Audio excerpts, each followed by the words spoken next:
అని చెప్తారు. దాన్ని మామూలుగా ఆటోమేటిక్ గా ప్రతిపక్షం దాని మీద వ్యాఖ్యానాలతో బిగిన్ అవుతుంది ఎప్పుడైనా సరే. అంటే ఉపన్యాసం మంత్రి ఇచ్చేస్తారు ముందు, ఆ బిల్లు ఏంటి, పర్పస్ ఏంటి అన్నట్టు. దాని తర్వాత కౌంటర్ సమాధానం చెప్పే బాధ్యత ప్రతిపక్షానికి ఉంటుంది. ఇదిగో దాంట్లో ఏ లోపాలు ఉన్నాయి, ఇట్లా చేయాలి, ఇది మంచిది కాదు, ఇది తీసేయండి, వద్దు, పెట్టచ్చు, ఇదే. ఆ తర్వాత మళ్ళీ అధికార పక్షానికి వస్తుంది, ఆ తర్వాత ప్రతిపక్షం ఇట్లా లెక్కేసుకున్నప్పుడు టోటల్ గా ఒక 10 మందికి ఉపన్యాసానికి టైం ఇస్తే, ఇదివరకటి రోజుల్లో ఏంటంటే 6-4 అంటే 6 అధికార పక్షానికి 4 ప్రతిపక్షానికి అవకాశం వస్తే, ఇప్పుడు 8-2 అవ్వచ్చు, లేదా 9-1 అవ్వచ్చు. అది డెసిషన్ మేకింగ్ స్పీకర్ చేతిలో.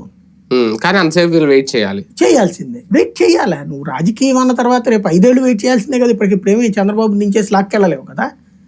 అట్లాగే నీ సహనాన్ని ఇప్పుడు చూస్తారు జనం. ఇప్పుడు పవన్ కళ్యాణ్ అనేటువంటి వాడి సహనాన్ని చూశాక అధికారం ఇచ్చారు, 100% స్ట్రైక్ రేట్ ఇచ్చారు. ఎందుకని? ఓడిపోగానే ఆ రోజునే గనక మళ్ళీ ఆయన వెళ్ళిపోయాడో కూర్చునుండి మళ్ళీ ఒక 5 ఏళ్ల తర్వాత మాట్లాడుంటే వేరుగుండేది. అలా కాకుండా వెంటనే ఆ రోజునే మీడియా ముందుకు వచ్చాడు, ఆ తర్వాత కూడా కంటిన్యూగా జనంలో తిరుగుతా ఉన్నాడు కాబట్టి తనను ఆదరించారు. అలాగే చంద్రబాబు నాయుడు ఓడిపోయి 23 స్థానాలకు పరిమితం అయిపోయి సభకి వెళ్ళకుండా కూర్చోలేదు కదా. సభలో ఆ రోజే కూర్చున్నారు, ఉందాగా మాట్లాడారు. ఆ టైంలో కొంతమంది కామెంట్ చేసినా కూడా స్పందించారు. ఓర్పుగా ఉండాలా. రాజకీయం అంటేనే ఓర్పు.